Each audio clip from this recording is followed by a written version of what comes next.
It is now my honor to invite to the stage Bill Beanie and Phil Latreille.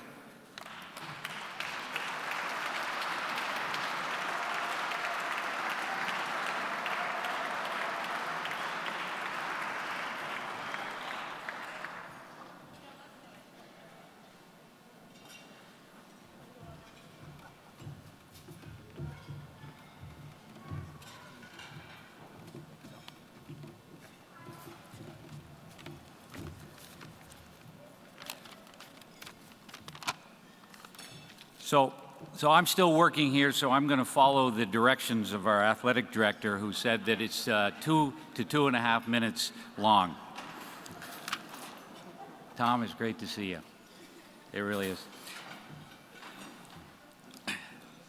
Before I start, the question I might have is, I've been getting a lot of questions about, Phil, of those 250 goals you scored in 4 years, were the pucks deflated?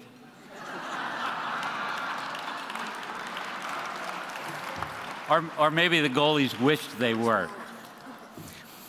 It's a thrill and an honor, and certainly a privilege to speak about Phil, the most prolific goal scorer in the history of college hockey.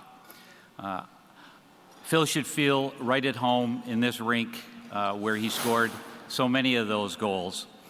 But as I noticed the location of the stage, this is the defensive zone, which Phil never really spent much time in. He warned me, he dug up a little bit on me, so I'd better be nice. Phil's scoring records are certainly well documented, unrivaled, and certainly hard to comprehend. He's always been considered by the greatest college coaches to be a top 5 players ever. His scoring records will never be matched. I don't think we have time to go into all of them.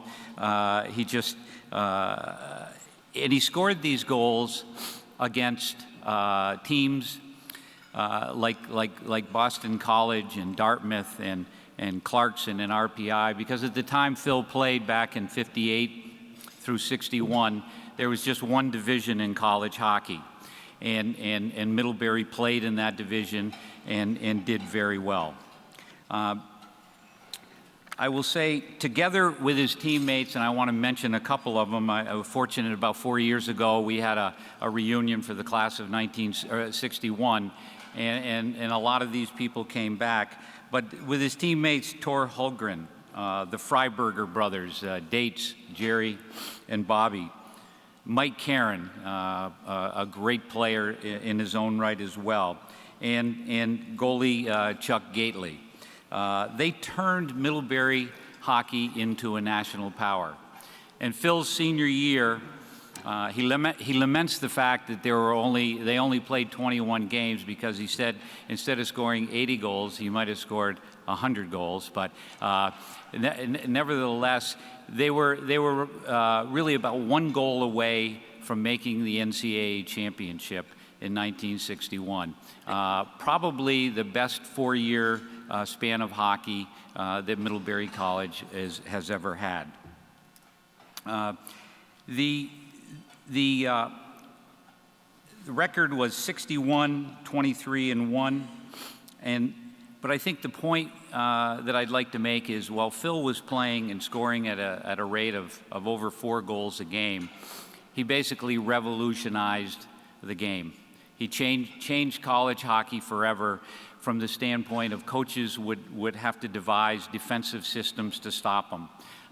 It got kind of trendy, and the whole game changed. The other way the game changed because of Phil's involvement here at Middlebury College is so many young people tried to emulate the way he played. A great puck handler, obviously scoring that many goals, a great shooter, but also his tenaciousness on the ice. And that in itself was a legacy, but I just would like to touch for a second on the person and the impact that he had on people in Middlebury. Phil was recruited by the legendary coach Duke Nelson, of which this building is named after. He came from a blue-collar, working-class, French-speaking family in Montreal. And he arrived on campus in 1958 with not only a great slap shot, but he arrived with a set of values and a tenaciousness to be the best he could be.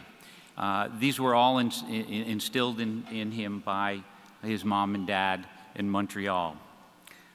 It's certainly a great story, and I've been fortunate enough to have met Phil's wife Eileen.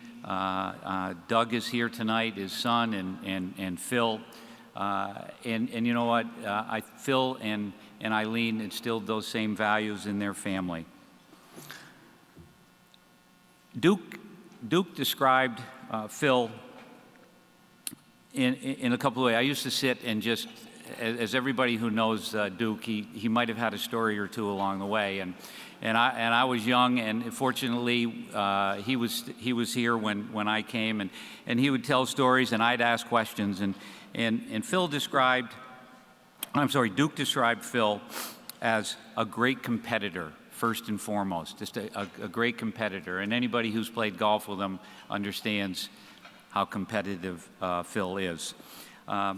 He also mentioned that Phil was a very mild-mannered person, a great personality, and a willingness to engage, and that's the second piece.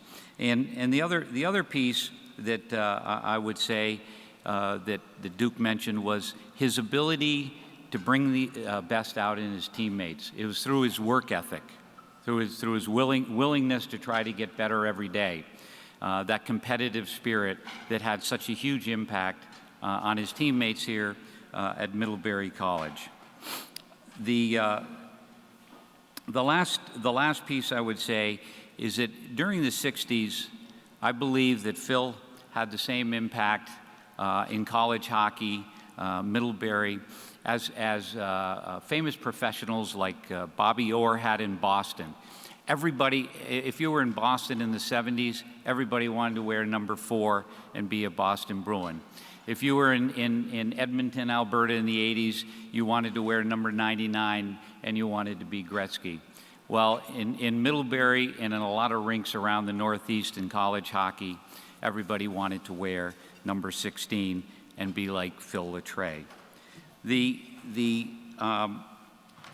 final comment I would make in regards to Phil is with his personality, what he was able to do is to forge a relationship with this community and college. People came, they would regularly have 1,000 to 1,400 people in this facility, and it was much to the doing of the way Phil Latreille not only played, but the way he conducted himself in the community. Those same skills allowed him to be a successful business leader. Lastly, I think Phil's induction into the Middlebury Hall of Fame was almost automatic. The decision came as easily to the committee as scoring goals, winning games, and leading his life with grace and dignity did to Phil Latreille. It's my honor. Phil?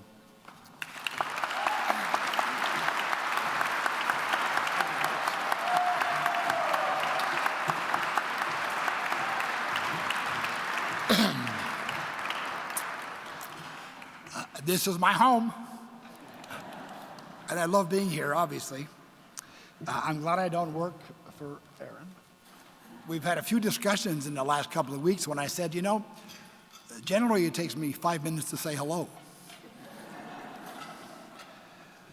I would like to thank everybody who has been involved in this marvelous evening. The new facility we saw tonight is absolutely world-class. All the people who were involved in it obviously did a remarkable job in fundraising. It's fun to see some old friends whom I hadn't seen in a long time, who are on the trustees, the board of the trustees, who've had a great deal to do with all this. It also is a great honor to be inducted into this Hall of Fame with the people who I'm being inducted with, whom all have had a major impact on sports or who have lived a Middlebury life in some other sports to which I also happen to be very, very well versed with in terms of what I've done in hockey. And I'm really not going to talk much about hockey because while it's going to be difficult for me to tell you this, but believe it or not, the most important part of my life has been nothing to do with hockey, but basically has to do with the college education that I had here because of the background from which I came here. And although I loved growing up here in many ways, I arrived here, believe it or not prepared for what I was about to have in terms of challenges in many ways. Everyone here, and some of the stories that I may tell you, which may not even seem to be true, are actual facts that led me to live the life in which I've had. The other part that I think you're going to hear from everybody is the friendships that we've made, not only in athletics, but also in other endeavors as we've gone through life for people who have been to part of Middlebury. But one of the most interesting questions I've had in the last 53 years, I think I scored my first goal here in 1958. I left here in 1961, was why in the world did I choose Middlebury? And that was a pretty interesting question because I'll tell you about that in a moment. But some of the things that have happened to me as a result of choosing Middlebury was when I came to my orientation as a freshman, and I don't know if that still exists today, but every once in a while in the New York Times, you'll see articles about people, Middlebury people who have been married and have virtually zero percentage of divorces or anything the likes of which might be categorized some other way, is that you're more apt, 80%, to meet somebody who is in the room with you tonight to be your spouse. And that, in my case, happened to be the case. And as a result of that, I met my spouse here with a marriage that lasted 52 years. I've raised 3 upstanding sons, 2 of which are here tonight, Douglas and Philip. And unfortunately, my 3rd son is in Milwaukee tonight at a funeral of a family member. But one of the things, and probably the most important things here, was that people here in Vermont in particular, and in a college in particular, had a way of life to which I think almost anybody else in the world might like to have. It was very difficult for me to go through the process of going from high school in Montreal to being pursued, if you will, for lack of a better word, to go to a college in the U.S. But the man who had the greatest influence on my life, and I've heard about people who should be in their own Hall of Fames today, Mr. Virtue and also Bill, was Duke Nelson. For some of you younger people, probably don't know Duke Nelson. We're in the Duke Nelson Arena. But Duke was a rather remarkable man. First of all, he was a Phi Beta Kappa All-American in 2 sports, and he had a way about him which was unimitable in any way, shape, or form. And any stories you may have heard about Duke Nelson were true. The thing about Duke was that he recruited himself. And when we were going through the process of his watching me play collegiate hockey at Darcy McGee in Montreal, he called my mother in Montreal and showed up on a quite regular basis. And my mother and father were non-educated, marvelous parents, gave any one of our children the greatest lives, but knew very little about schools in Colorado, in Michigan, or anywhere else. But they did know that Vermont was close to Plattsburgh because you used to drive up there on Sundays and drive back from the beach. They knew Vermont was close by. So in the event that I might come to school in Vermont, they may be able to come and see me play hockey. And the major reason why I came to Middlebury, and as I say, when people ask me about why did I come here and why did you choose it, I did not choose it. Duke convinced my mother in no uncertain ways, sitting in a very little kitchen in Montreal, that he would take care of me. And he did. I'll give you just a little episode that happened the very first day I got down here at the orientation. I was on the football field watching Duke with the football team, and one of my best friends who came here, also in my class from St. Catharines, Ontario, Frank Coy, we were watching kids throwing the lacrosse ball around the field. And Duke spied me down on the field with Frank, and I was trying to throw the football with my then roommate, Bill Butler. Duke came over and said, "Hey, Phil, toss me the football," which I did. And his next words, very strongly, were, "Phil, go and find the library."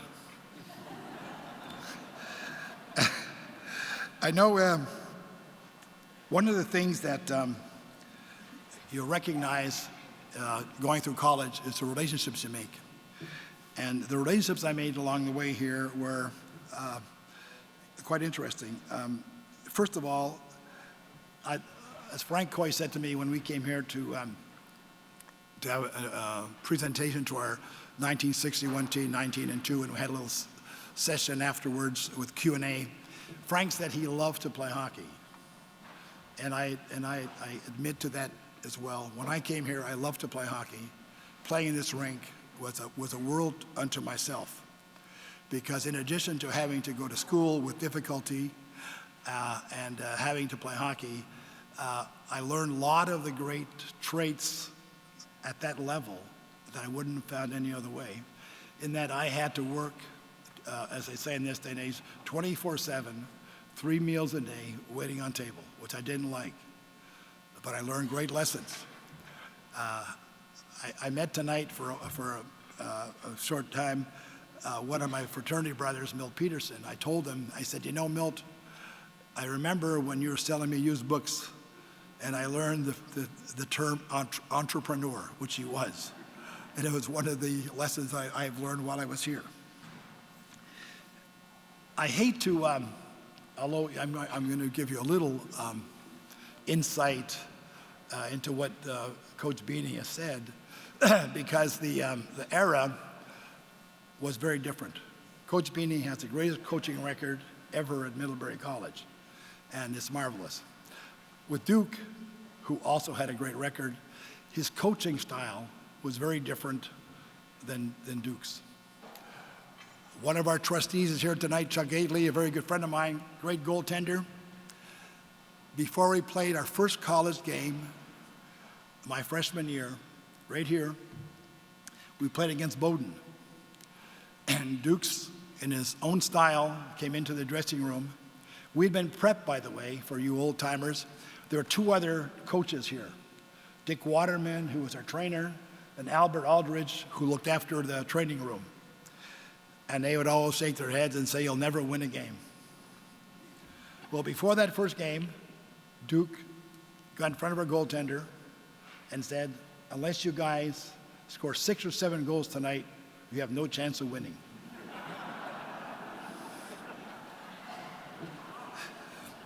Well, believe it or not, the score of that game against Bowdoin was Bowdoin 0, Middlebury 15.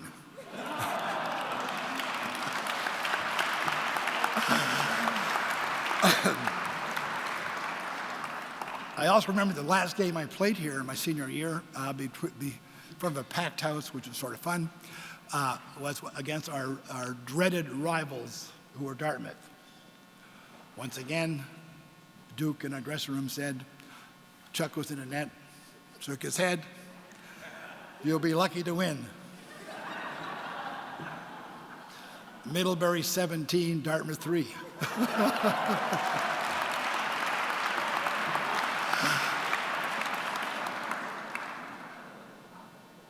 And so that's the history. Duke was marvelous for me, and I loved being with him, and I learned a lot.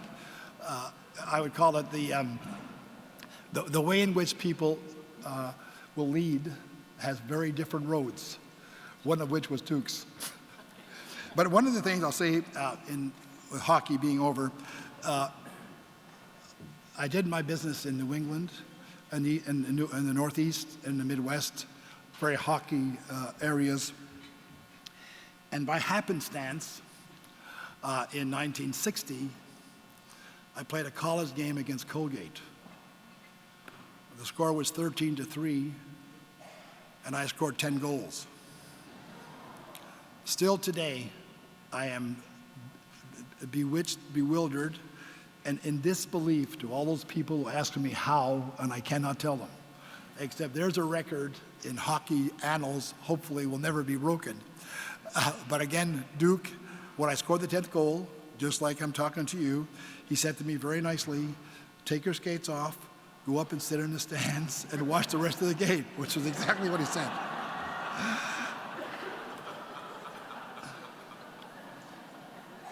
In my final conclusion, I'd like to say one very nice thing. I had a chance to meet Ron Leibowitz a few years ago in Florida. We spent a very nice afternoon together, and we chatted about Middlebury and the things that I'd learned here. And after talking to him about two of the very great professors that I had here, Horace Beck and John Claggett, and what I had learned, he was very pleased for me to tell him that those learnings and the ability of teaching our children here haven't changed in 50 years. And I was very, very happy to hear that, as was he. And I was very pleased to have gotten to know him better, and I know how he led the college, and I wish him well on his retirement coming up this year. And last but not least, one of the things that is rather interesting in my business career was that any time that we'd go to a meeting where I'd meet people from wherever, it was amazing how well people respected Middlebury. And I think that's my message to everyone here who's gone to school, what a great educational facility Middlebury is. And I'm very honored to be here.